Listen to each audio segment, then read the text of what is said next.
My dear students, তোমরা সবাই নিশ্চয়ই খুব ভালো আছো, বাড়িতে পড়াশোনা করছো। জানি আমাদের অনেক দিন ধরে দেখা হয় না, আমাদের সঙ্গে অনেকগুলি কথা তোমাদের বলা হচ্ছে না, আমরাও বলতে পারছি না। ঠিক আছে, আমাদের দেখা হবে। তোমরা এখন ঘরে বসে পড়াশোনা করবে, খুব ভালো করে পড়াশোনা করবে। আমরা সবাই কিন্তু খুব ভালো করে পড়াশোনা করছি, ঠিক না? বাবার সঙ্গে মার সঙ্গে কথা বলবো, মাঝে মধ্যে একটু টিভি দেখবো, আবার পড়াশোনাটাও করবো। সব কিছু একদম ব্যালেন্স ওয়েতে আমাদের কিন্তু করতে হবে আমাদের। যাই হোক, তোমাদের যারা ক্লাস 8-এ আমি তোদের একটা চ্যাপ্টার কিন্তু পড়িয়েছিলাম। চ্যাপ্টারের নাম কী ছিল? আণুবীক্ষণিক জীবাণু, বন্ধু ও শত্রু। ঠিক আছে, তোমাদের চ্যাপ্টারটা কিন্তু শেষ হয়ে গেছে, ঠিক না? চ্যাপ্টারের পেছনে তোমাদের কিন্তু অনেকগুলি কোয়েশ্চেন ছিল। সেই কোয়েশ্চেনগুলির উত্তর আমি পরে বলবো। আগে চ্যাপ্টারের ভেতর থেকে যে কোয়েশ্চেনগুলি হতে পারে সেগুলি নিয়ে আজকে আমি আলোচনা করব। যেহেতু চ্যাপ্টারের ভেতরের কোয়েশ্চেনগুলি আমি বলছি, তোমরা কিন্তু প্রশ্নগুলি লিখে নেবে, কেননা চ্যাপ্টারের ভেতরের কোয়েশ্চেন তো তোমরা এগুলি পাবে না, ঠিক না? তোমরা এগুলি লিখে নেবে এবং উত্তরগুলি একটু শুনে রাখবে, এবং ক্লাসের পরে টেক্সট বুকটা খুললে দেখবে সবগুলি উত্তর বইয়ে আছে, ঠিক আছে? একটু পড়াশোনা করলেই একদম উত্তরগুলি তোমরা নিজেরাই লিখতে পারবে। শুধু কোয়েশ্চেনগুলি তোমরা লিখে রাখো, এবং পরে যখন আমাদের সঙ্গে দেখা হবে তখন উত্তরগুলি আমাদের দেখিয়ে কারেকশন করে নেবে, ঠিক আছে? যেহেতু চ্যাপ্টারের ভেতরে কোয়েশ্চেনগুলো তোমাদের আজকে আমি বলবো, তাই একে চ্যাপ্টারটা একটু বলে নিই, ঠিক আছে? একটু তোমাদের ব্রাশ করে নিই ব্যাপারটা, নাহলে তোমাদের মনে করতে অসুবিধা হবে। তোমরা তো পড়াশোনা করছো, তাও আমি বলছি। আণুবীক্ষণিক জীবাণু, বন্ধু ও শত্রু। কারা আণুবীক্ষণিক জীবাণু? যে সমস্ত জীবাণুদের খালি চোখে দেখা যায় না, এরাই হচ্ছে আণুবীক্ষণিক জীবাণু। এরা কারা? এদের আমরা ভাগ করেছি কাদের? শৈবাল, ব্যাকটেরিয়া, ফাঙ্গাস, প্রোটোজোয়া এবং ভাইরাস। এই পাঁচটাকে আমরা বলছি আণুবীক্ষণিক জীবাণু। এই আণুবীক্ষণিক জীবাণুদের কী করে দেখতে হয়? এদের দেখার জন্য মাইক্রোস্কোপের বা অণুবীক্ষণ যন্ত্রের প্রয়োজন হয়। এই আণুবীক্ষণিক জীবাণুরা কী করে? এরা কিন্তু যেমন বন্ধু হিসাবে আমাদের উপকারে আসে, ঠিক শত্রু হিসাবে কিন্তু আমাদের অনেক ক্ষতিও করে, ঠিক আছে না? এবং এই আণুবীক্ষণিক জীবাণুরা কোথায় থাকে? এই আণুবীক্ষণিক জীবাণুরা কিন্তু যে কোনো পরিবেশে, প্রচণ্ড গরম যে পরিবেশ, মরুভূমির যে পরিবেশ, সেখানেও থাকতে পারে। আবার প্রচণ্ড যে ঠান্ডার পরিবেশ, সেখানেও কিন্তু থাকতে পারে। মাটির থাকতে পারে, আবার কিন্তু বায়ু, এখানেও থাকতে পারে। কিন্তু তো আণুবীক্ষণিক জীবাণুরা কিন্তু সর্বত্র বিদ্যমান ছিল। আর কিছু কিছু ক্ষেত্রে আণুবীক্ষণিক জীবাণুরা কিন্তু আমাদের বিভিন্ন রোগের কারণ হয়ে দাঁড়ায়, এবং সেই রোগগুলির থেকে আমরা অ্যান্টিবায়োটিকের সাহায্যে আমরা প্রতিকার পেতে পারি। তাছাড়া আমরা এও পড়েছি টিকা, ভ্যাকসিনেশন সম্বন্ধে কিন্তু আমরা জেনেছি। কিন্তু তোমাদের এই ছিল তোমাদের এই টেক্সটের এই চ্যাপ্টারে তোমাদের এই মেইন টপিকগুলো তোমাদের পড়ানো হয়েছে। কারা আণুবীক্ষণিক জীবাণু, ঠিক আছে? দেন আণুবীক্ষণিক জীবাণুরা দেখতে কেমন হয়, তাদের শরীরের মধ্যে কেউ কেউ গোল হয়, কেউ লম্বা হয়, এগুলো তোমরা পড়েছি। ব্যাকটেরিয়ার ক্ষেত্রে এককোষী হয়, বহুকোষীয় হয়, এগুলি আমরা জেনেছি। আমরা আণুবীক্ষণিক জীবাণুর যে উপকারী ভূমিকা আমরা জেনেছি কী কী ছিল। যেমন তারা দই প্রস্তুত করতে, পাউরুটি প্রস্তুত করতে, কেক প্রস্তুত করতে, ইডলি প্রস্তুত করতে, মাটির উর্বরতা বৃদ্ধি করতে, পরিবেশ পরিচ্ছন্ন রাখতে, এদের বিভিন্ন উপকারী ভূমিকা কিন্তু আমরা পড়েছি। আমরা সব কিন্তু জানি কিন্তু আমরা। আর এদের অপকারী ভূমিকা কী জেনেছিলাম আমরা? যে এরা রোগের জন্য দায়ী। তোমাদের কিন্তু টেক্সট বুকে খুব সুন্দর করে এগুলি আছে।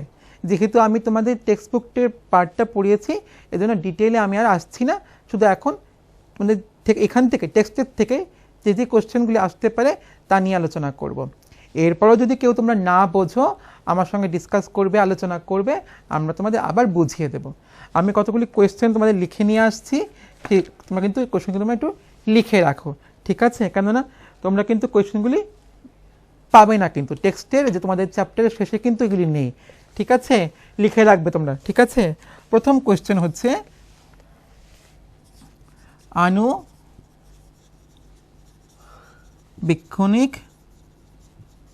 জীবাণু বলতে কাদের বোঝো? তাহলে আণুবীক্ষণিক জীবাণু কারা? যেই সমস্ত জীবাণুদের খালি চোখে দেখা যায় না, তাদেরই বলা হচ্ছে আণুবীক্ষণিক জীবাণু।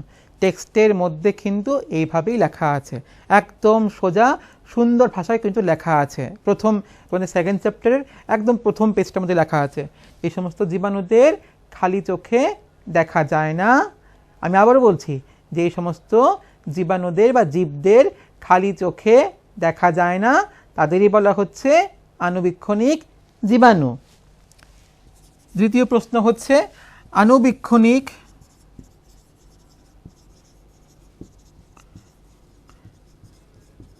জীবাণুদের কিভাবে দেখা যাবে? আমি তো বললাম যে এদের খালি চোখে দেখা যায় না, তাহলে এদের সম্বন্ধে আমরা কি করে আমরা জানবো? তোমাকে যদি বলি যে তুমি রামের কাছ থেকে গিয়ে একটা খাতা নিয়ে আসো, কিন্তু তুমি রামকে তুমি জানো না, রাম সম্বন্ধে তোমার কোনো আইডিয়া নেই, তুমি চিনবে রামকে? তখন তোমাকে কি বলবো? যে দেখো রাম, ওই যে ছেলেটা খুব পরিষ্কার, দেখতে খুব সুন্দর, ঠিক না? বা আরও হয়তো কিছু ক্যারেক্টার বলবো যে ও হয়তো তোমার মনে বললাম কালো রঙের শার্ট পরে বসে আছে, এরকম কিছু কিছু কথা বলবো, তখন তুমি আইডিয়া করতে পারবে এবং তুমি তাকে চিনবে। ঠিক আণুবীক্ষণিক জীবাণু যাদের আমরা বলছি দেখতে পারি না, তাহলে তাদের আমরা কি করে চিনব? তাদের দেখতে হবে। তাদের কি করে দেখব? তাদের দেখার জন্য একটা যন্ত্র প্রয়োজন। আমরা ঠিক আছে না? যন্ত্রের নাম কি? মাইক্রোস্কোপ।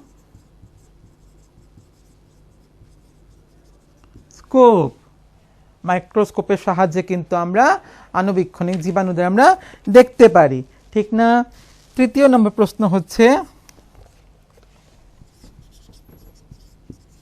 আণুবীক্ষণিক জীবাণুগুলোর ভাগ কি কি? এত সোজা তোমাদের চ্যাপ্টারে কিন্তু একদম সুন্দর করে বলা আছে। কিন্তু কারা হচ্ছে আণুবীক্ষণিক জীবাণুর ভাগগুলি? আমরা সবাই জানি। আমরা কারা? ব্যাকটেরিয়া, ছত্রাক, ভাইরাস, প্রোটোজোয়া এবং শৈবাল। আমি আবারও বলছি, কারা কারা? আমি লিখে দিই তোমাদের, তোমরা লিখে নিও। ব্যাকটেরিয়া, এর সঙ্গে কে আছে? শৈবাল। আর কে আছে? ছত্রাক। এই তো তোমরা সবাই জানো, আমি জানি ছত্রাক। আর কে আছে? প্রোটোজোয়া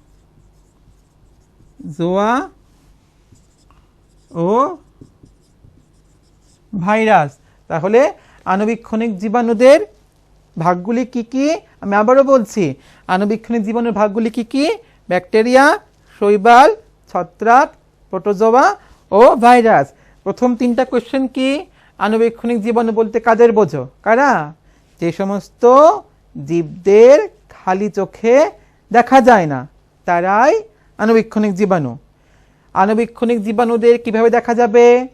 আণুবীক্ষণিক জীবাণুদের মাইক্রোস্কোপ নামক যন্ত্রের সাহায্যে দেখা যাবে। তৃতীয় কোয়েশ্চেন, আণুবীক্ষণিক জীবাণুদের ভাগ কি কি? আণুবীক্ষণিক জীবাণুদের ভাগগুলি হচ্ছে কারা?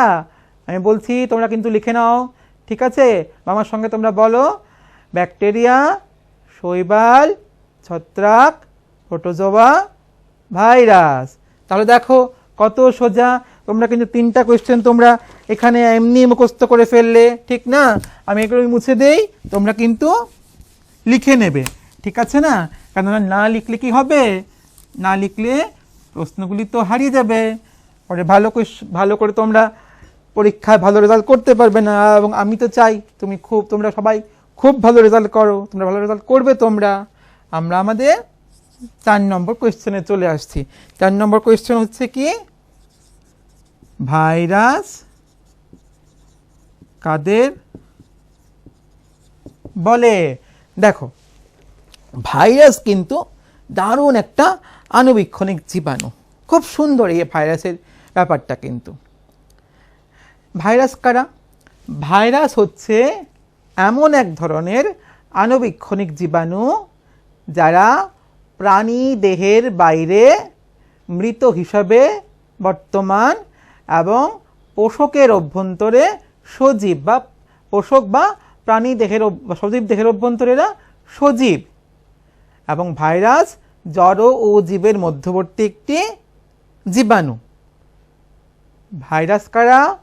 ভাইরাস হচ্ছে, আমি আবারও বলছি, ভাইরাস হচ্ছে এমন এক ধরনের আণুবীক্ষণিক জীবাণু যারা দেহের বাইরে মৃত এবং সজীব কোষের অভ্যন্তরে এরা জীবিত।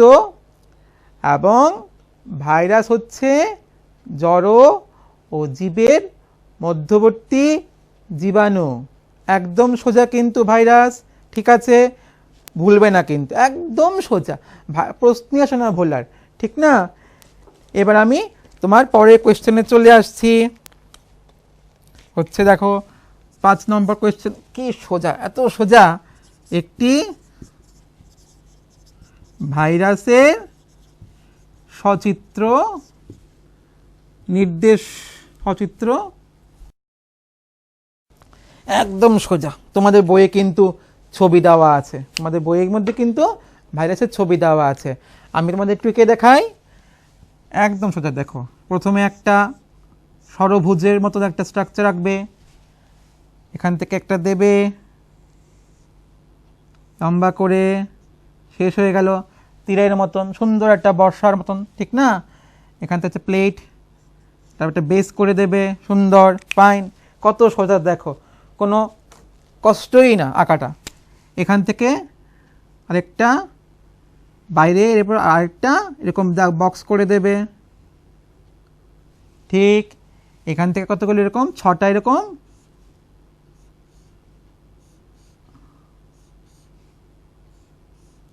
আমরা পাহাড় আঁকতে এরকম আঁকি না, পাহাড় এরকম পাহাড়ের মতো এঁকে দিলেই তো চললো, সোজা আঁকা, কোনো কঠিন। আর কি করবে, আর এর যে ভেতরটা, এর ভেতরটা এরকম করে একটা এঁকে দেবে, তাহলেই ভাইরাস হয়ে গেল, আর তো কোনো প্রশ্নই না। একে কি লিখবে, এ হচ্ছে আমার মস্তক, মাথা, ঠিক আছে? এ হচ্ছে কি গ্রীবা, সোজা, পুচ্ছতন্তু, এটা কি পাদফলক, আর এ হচ্ছে তার ডিএনএ অথবা আরএনএ। আমি লিখতে পারি, আমি যদি এটা না লিখি আমি লিখতে পারি নিউক্লিক অ্যাসিড, সোজা হয়ে গেল। দেখো কত, এটা তো আঁকা, এত সহজ আঁকা, তোমাদের বইয়ের মধ্যে আছে। তাহলে একটি ভাইরাসের সচিত্র এরকম, এটা হচ্ছে কি তার মস্তক, তার গ্রীবা অংশ, তার পুচ্ছতন্তু, পাদফলক। আর এর ভেতরে কি আছে, এর ভেতরে সে ডিএনএ থাকতে পারে, আরএনএ থাকতে পারে, ঠিক আছে না? তা আমি এখানে ডিএনএ বা আরএনএ লিখতে পারি, বা আমি নিউক্লিক অ্যাসিড লিখে দিলেই চলে কিন্তু আমার। তো এই হচ্ছে একটি ভাইরাসের সচিত্র, ঠিক আছে? এরপরে কোয়েশ্চেন তোমরা দেখো, এত সোজা, মানে তোমরা তো আমার সঙ্গে এখানেই শিখে ফেলবে, শুধু বাসায় যখন যাবে, যখন বইটা নিয়ে একটু পড়বে, একটু জাস্ট কয়েকবার রিডিং দেবে, আর একটা ভালো করে খাতার মধ্যে কোয়েশ্চেনগুলি লিখে লিখে উত্তরগুলি লিখে রাখবে। একদম দেখবে আজকে একবার দুবার পড়লে, কালকে সকালে একবার দুবার পড়লে এমনি মুখস্থ হয়ে গেছে, আর পরীক্ষার সময় একবার পড়াশোনা করে চলে আসবে, দেখবে দারুণ রেজাল্ট, সবাই ভালো রেজাল্ট করবে তোমরা। এটা প্রশ্ন হলো, এটা সেটা সোজা সোজা প্রশ্ন, সোজা সোজা উত্তর। তোমরা সবাই তো খুব ভালো পড়াশোনা করো, তাই না? আমি জানি তো, খুব জানি আমি, তোমরা সবাই খুব ভালো তোমরা। এবার আমরা আমাদের পরের কোয়েশ্চেনে চলে আসি, ঠিক আছে? কত নম্বর কোয়েশ্চেন হবে, 4, 6, 7 নম্বর কোয়েশ্চেন, খুব সম্ভব। হচ্ছে প্রোটোজোয়া ঘটিত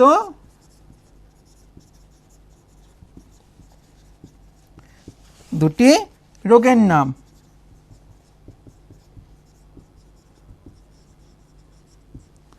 প্রোটোজোয়া ঘটিত দুটি রোগের নাম, দেখো একদম সোজা কিন্তু, একদম সোজা। আমরা কি লিখব উত্তর? আমাদের কিন্তু সবাই কিন্তু এই রোগগুলি সম্বন্ধে, এই দুটো রোগের সম্বন্ধে কিন্তু আমরা জানি, কিন্তু শুনেছি অনেকে, কিন্তু আমরা কি কি একদম দেখবে যখন উত্তরটা বলবো তোমরা হাসতে হাসতে তোমরা শিখে ফেলবে, একদম সোজা। একটা হচ্ছে আমাশয়, আর একটা কি ম্যালেরিয়া, ম্যালেরিয়া। দেখো কত সোজা, তোমরা তো এক্ষুনি উত্তরটা শিখে ফেললে। প্রোটোজোয়া ঘটিত দুটি রোগ আমাশয় আর ম্যালেরিয়া, শিখে গেলে না? এই তো শিখে ফেললে, আমি জানি তো তোমরা সবাই একদম ক্লাস করতে করতে শিখে ফেলবো আমরা। এবার হচ্ছে ভাইরাস ঘটিত দুটি রোগের নাম লিখো। দেখো আরও সোজা, তোমরা সবাই তো পারো আমি জানি। কি বলবে এখন? তোমরা সবাই এখন তোমরা সবাই শিখে গেছো কিন্তু মোটামুটি, জানি কি বলবে বলো। আমি লিখে দিই দুটো, একটা হচ্ছে লিখো বসন্ত, আর একটা কি পোলিও। দেখো কত সোজা। আমরা এই যে আমাদের যখন ছোটবেলা আমাদের কিন্তু টিকা দেওয়া হয়, কিসের থেকে টিকা দেওয়া হয়? পোলিওর টিকা দেওয়া হয় আমাদের। আমাদের কিন্তু এখন বসন্তর টিকা কিন্তু আছে, ঠিক না? দেখো এগুলি হচ্ছে আমাদের ভাইরাস ঘটিত দুটি রোগের নাম। একদম সোজা, কিন্তু তোমরা কিন্তু ক্লাস করতে করতে তোমরা শিখে ফেলবে। এবার আমরা 9 নম্বর কোয়েশ্চেন আসছি, সেটা হচ্ছে মাটির উর্বরতা বৃদ্ধিতে আণুবীক্ষণিক জীবাণুর ব্যবহার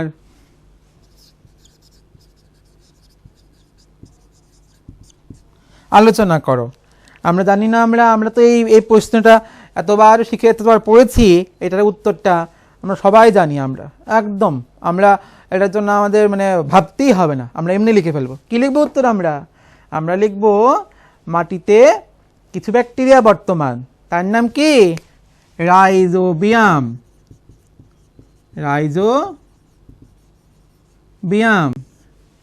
এই রাইজোবিয়াম ব্যাকটেরিয়াগুলি শিম্বগোত্রীয় উদ্ভিদের মূলে, তাহলে আমি কি লিখলাম এখানে? কি লিখলাম?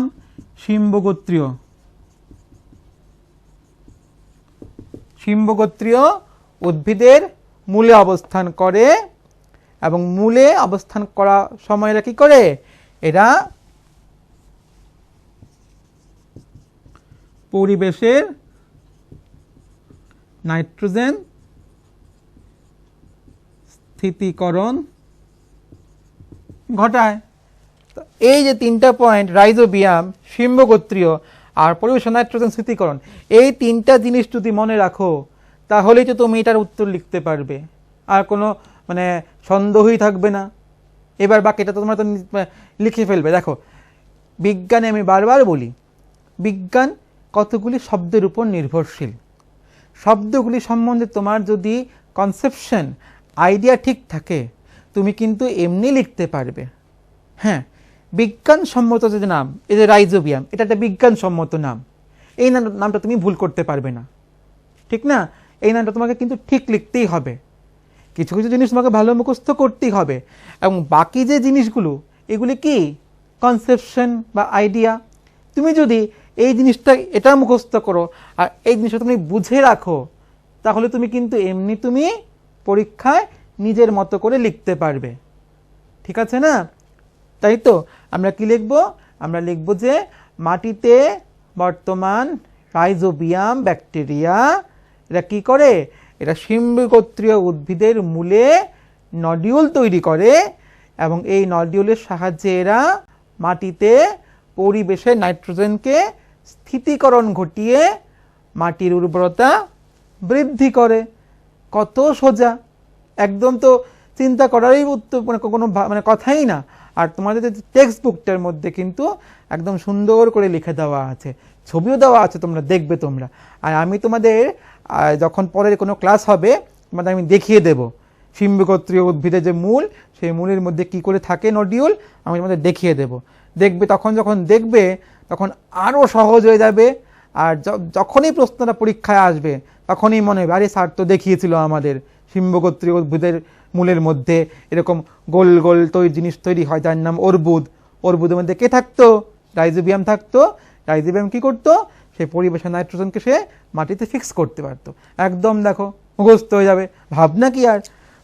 পড়াশোনা তো খুব সোজা, খুব সোজা পড়াশোনা। একটু শুধু সময় দিলে আর স্যার তাদের, ম্যাডাম তাদের ক্লাসটা ফলো করলে, পড়াশোনা একদম সোজা জিনিস, দেখবে সব ভালো রেজাল্ট করবে তোমরা। আমি এটা মুছে ফেলি, ঠিক আছে? তোমরা তো লিখে রাখছো, তোমরা লিখে রাখবে কিন্তু। আমি মুছি, হ্যাঁ আমি এবার এরপরে যে তোমাদের প্রশ্ন, সেই প্রশ্নে আমি চলে আসছি, ঠিক আছে? দেখো এরপরে প্রশ্ন হচ্ছে, আমি তো নাম্বারটা ভুলে গেলাম, আমি 10 নাম্বার দিয়ে লিখি, ঠিক আছে? 10 নাম্বার দিয়ে লিখছি, ফার্মেন্টেশন প্রক্রিয়া বলতে কি বোঝো?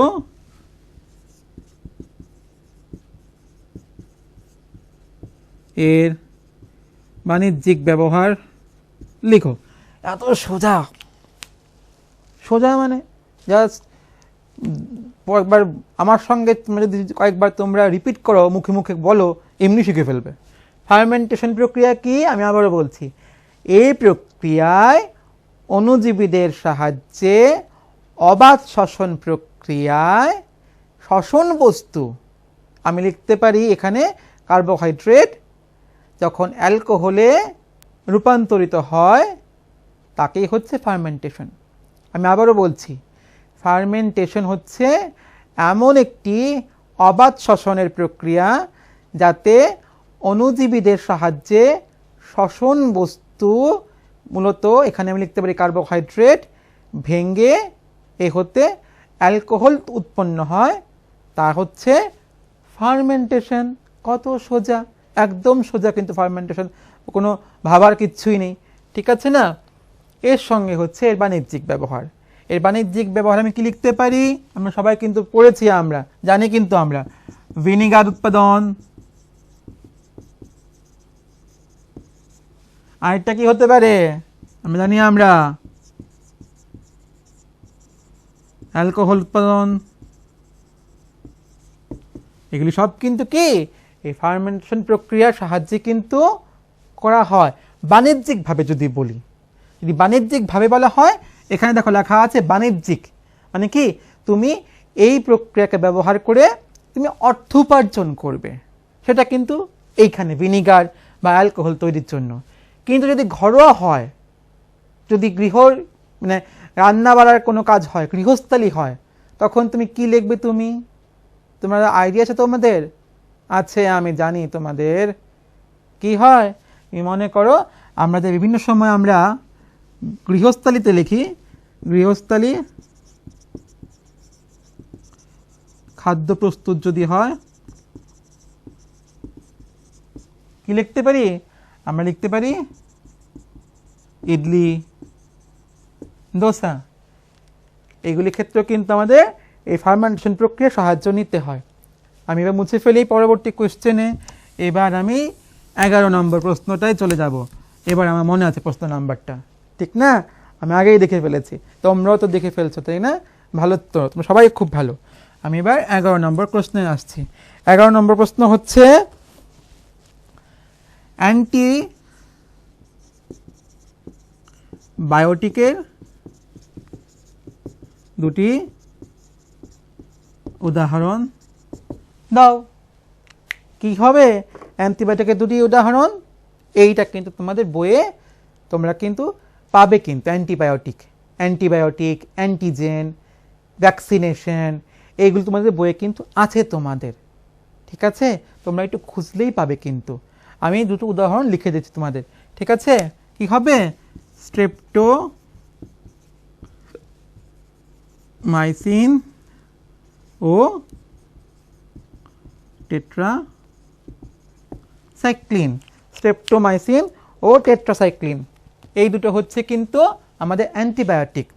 তোমরা অনেক সময় আমাদের অনেকের খুব কাশি হয়, আমাদের গার্গিল করতে ডাক্তাররা বলে না? যখন এবার গার্গিল করতে বলবে, তখন তোমরা দেখবে যে ওষুধটা তোমাদের দেওয়া হবে, লিকুইড একটা ওষুধ দেওয়া হয়, অনেক সময় দেখবে গায়ে লেখা থাকে কিন্তু স্ট্রেপ্টোমাইসিন, টেট্রাসাইক্লিন, পাবে কিন্তু তোমরা, এই সমস্ত ওষুধগুলি কিন্তু তোমরা পাবে, ঠিক আছে? এবার এই প্রশ্নটা কিন্তু একটু অন্যরকম প্রশ্ন, সোজা, কিন্তু তোমাদের প্রশ্নটা আমি লিখে দিচ্ছি তোমাদের, হচ্ছে অ্যান্টিবায়োটিকের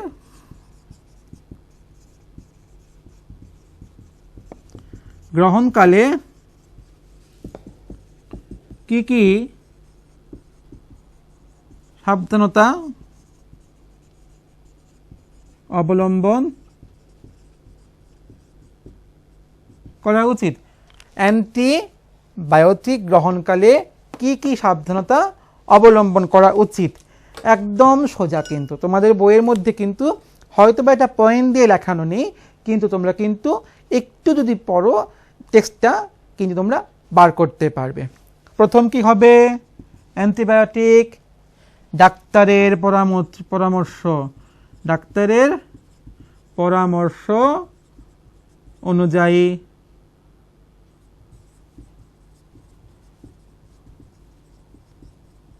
গ্রহণ করা উচিত। আমাদের এরকম তো না, আজকে আমার ইচ্ছে করলো স্ট্রেপ্টোমাইসিন খাবো, আমি বাজারে গিয়ে বললাম দাদা স্ট্রেপ্টোমাইসিন দিন, আমি খেয়ে ফেলবো না। ডাক্তার যখন বলবে যে তোমার অ্যান্টিবায়োটিক দরকার, তখনই কিন্তু তুমি অ্যান্টিবায়োটিক তুমি গ্রহণ করবে, এর আগে না। কিন্তু মাথায় থাকবে তো, ডাক্তারের পরামর্শ অনুযায়ী কিন্তু অ্যান্টিবায়োটিক গ্রহণ করা উচিত, 1 নম্বর। দ্বিতীয় নম্বর হচ্ছে অ্যান্টিবায়োটিকের সম্পূর্ণ কোর্স করা উচিত। তুমি দেখবে ডাক্তাররা যখন তোমাদের অ্যান্টিবায়োটিক দেয় তোমাদের কিন্তু এভাবে বলে দেয় যে 14 দিনের জন্য দিলাম, 7 দিনের জন্য দিলাম, 3 দিনের জন্য দিলাম, আমাদের বলে দেয় না? বলে দেয় তো। কেন বলে দেয়? এটা হচ্ছে কোর্সটা। যদি অ্যান্টিবায়োটিক দেয়, সেই অ্যান্টিবায়োটিকটাকে কিন্তু আমাদের একটা সময়, ডাক্তারে যে সময়টা বলবে প্রেসক্রাইব সময়, ওই সময়টা পর্যন্ত কিন্তু আমাদের নিতে হবে। কিন্তু এটাই নিয়ম। কিন্তু তোমার ইচ্ছে হলো যে তুমি আজকে অ্যান্টিবায়োটিক খাবে, ডাক্তার তোমাকে বলল আপনি অ্যান্টিবায়োটিক নিন, তুমি প্রথমটা তুমি মানলে, ডাক্তারের পরামর্শ অনুযায়ী তুমি অ্যান্টিবায়োটিক তুমি নিলে, প্রথমটা তুমি শুনলে। কিন্তু ডাক্তার তোমাকে বললো 7 দিনের জন্য, আর তুমি করলে কি, তুমি 2 দিন খেয়ে বন্ধ করলে, তাহলে কিন্তু হবে না, তাহলে কিন্তু অ্যান্টিবায়োটিক কার্যকরী হবে না। তাহলে কি করতে হবে? প্রথম সাবধানতা কি মানতে হবে? ডাক্তারের পরামর্শ অনুযায়ী গ্রহণ করতে হবে, অ্যান্টিবায়োটিকের সম্পূর্ণ কোর্স করা উচিত। তৃতীয় নম্বর কি? কোনরূপ অ্যালার্জি থাকলে জানানো উচিত। আমাদের ডাক্তাররা বলে না আমাদের প্রেসক্রিপশন লেখার আগে যে আপনার কোনো ওষুধে অসুবিধা হয় কি না? অনেকের কিন্তু কোনো ওষুধে অসুবিধা থাকতে পারে, ওষুধের প্রতি তার কোনো ক্ষেত্রে অ্যালার্জি থাকতে পারে। এবার তুমি ডাক্তারকে তুমি বললে না, তখন ডাক্তার তো জানবে না, তখন ডাক্তার যদি তোমাকে অ্যান্টিবায়োটিক দেয়, সেটা ভালো না করে অনেক সময় খারাপ করতে পারে। তাই তোমার যদি কোনো বিশেষ অ্যালার্জি থাকে, তখন তোমাকে সেটা বলা উচিত। তাই কোনো সময় আমাদের কিন্তু এই ব্যাপারটা মাথায় রাখতে হবে। তাহলে এই 3টা ব্যাপার যদি আমরা লক্ষ্য না রাখি, মাথায় না রাখি, তাহলে কিন্তু অ্যান্টিবায়োটিকের কোনো লাভও হবে না, খেলে আমাদের উল্টো কিন্তু আমাদের ক্ষতি হবে। ক্লিয়ার? মাথায় থাকবে। আমি এবার পরের কোয়েশ্চেনে চলে আসছি। ঠিক আছে, তোমরা লিখে রাখছো তো প্রশ্নগুলো? তোমরা দেখো কত সোজা, শুধু আমার সঙ্গে একটু পড়াশোনা করলে, একটু প্রশ্নগুলি লিখে রাখলে, আরেকবার একটু চর্চা করলে এত সোজা, মুখস্থই হয়ে যায় তোমাদের। এবার আমি তোমাদের পরের কোয়েশ্চেনে চলে আসছি। 13 নম্বর কোয়েশ্চেন। পেনিসিলিন কে আবিষ্কার করেন? পেনিসিলিন কে আবিষ্কার করেন? তোমরা সবাই জানো। কে? আলেকজান্ডার ফ্লেমিং পেনিসিলিন আবিষ্কার করেন। আলেকজান্ডার ফ্লেমিং পেনিসিলিন আবিষ্কার করেন। এগুলি কিছু ছোট ছোট কোয়েশ্চেন তোমাদের লিখে দিচ্ছি। এরপরে কোয়েশ্চেন হচ্ছে টিকাকরণ কে প্রথম আবিষ্কার করেন? বললে তো তোমরা জানো, তোমরা সবাই জানো। তোমাদের বইয়ের মধ্যে কিন্তু একদম সুন্দর করে লেখা আছে। কিন্তু তোমাদের যে বই, ওই চ্যাপ্টারটা আণুবীক্ষণিক জীবাণু বন্ধু ও শত্রু, এর মধ্যে শেষের দিকে দেখবে বক্স দেওয়া আছে, বেগুনি রঙের দেওয়া আছে বক্সটা। এই বক্সের মধ্যে কিন্তু লেখা আছে কিন্তু কে করে? Edward Jenner. আর এখা পেনিসিলিন কে করে? Alexander Fleming. কয়েকটা নাম একটু মুখস্থ করতে। এখন তো বড় হচ্ছে, তাই না? এখন তো কিছু কিছু জিনিস তোমাদের মুখস্থ করতেই হবে। এবার একটু লাস্ট কোয়েশ্চেন হচ্ছে সংক্রামক রোগ বলতে কাদের বোঝো? সংক্রামক রোগ বলতে কাদের বুঝি আমরা? সংক্রামক রোগ হচ্ছে যেই সমস্ত রোগগুলি জল, বায়ু বা বিভিন্ন ধরনের পতঙ্গ বা সরাসরি ব্যক্তির আক্রান্ত ব্যক্তির হতে অন্যর দেহে ছড়ায়, তাই হচ্ছে সংক্রামক রোগ। যেই সমস্ত রোগগুলি জল, বায়ু, পতঙ্গ বা আক্রান্ত রোগ হতে অন্য কোনো সুস্থ দেহে, সুস্থ শরীরে আক্রান্ত হয়, তাই হচ্ছে সংক্রামক রোগ। ঠিক না? এর সংক্রামক রোগের উদাহরণ কি? বিভিন্ন ধরনের আমরা বলতে পারি ফ্লু। এই ফ্লুগুলি কিন্তু সংক্রামক রোগ। এই যে করোনা ভাইরাস, যা নিয়ে আমাদের সবাইকে বলা হচ্ছে ঘরে থাকো, ঘরে থাকো, আমরা সবাই ঘরে থাকছি, আমরা রয়েছি, আমরা কেন? সংক্রামক রোগ, একজন হতে অন্যজনে ছড়িয়ে পড়ে। এজন্য সংক্রামক রোগগুলি যদি ছড়িয়ে না পড়ে, তাই আমাদের ঘরে থাকা প্রয়োজন। আমরা এজন্য কি করব? আমরা যদি জানতে পারি কার সংক্রামক রোগ হয়েছে, হ্যাঁ, রোগীর প্রতি আমরা কোনো অন্যায় করব না, কিন্তু রোগটা তো আমাদের শরীরে আসলে আমাদেরই ক্ষতি হবে, আমাদের অসুবিধা হবে, কষ্ট হবে, তাই আমরা সংক্রামক রোগটাকে কিন্তু ভয় পাবো, রোগীকে কেনা, এটা কিন্তু আমাদের মাথায় রাখতে হবে। ঠিক আছে? তো সংক্রামক রোগ কারা? এই সমস্ত রোগগুলি জল, বায়ু, পতঙ্গ বা আক্রান্ত ব্যক্তি হতে অন্য কোনো সুস্থ শরীরে প্রবেশ করে, তাই হচ্ছে সংক্রামক রোগ। তাহলে কিন্তু আজকে আমরা আমাদের আণুবীক্ষণিক জীবাণু বন্ধু বা শত্রু এই চ্যাপ্টারের তোমাদের আমি কয়েকটা কোয়েশ্চেন, তোমাদের ভেতরে কয়েকটা কোয়েশ্চেন আমি লিখে দিলাম। ঠিক আছে? উত্তরও বলে দিলাম, কিন্তু তোমরা কিন্তু লিখবে এগুলি বাসায় তোমরা। আর আমি পরের দিন কি করব, তোমাদের আরও কিছু কিছু প্রশ্ন থাকলে সেগুলি তোমাদের বলে দেব। তোমরা কিন্তু খুব ভালো করে পড়াশোনা করবে, উত্তরগুলি বানিয়ে রাখবে, ঠিক আছে না? এবং যখন দেখা হবে আমাদের দেবে। ঠিক আছে? ভালো থাকবে, সাবধানে থাকবে, পড়াশোনা করবে। ঠিক আছে? চলো, থ্যাংক ইউ।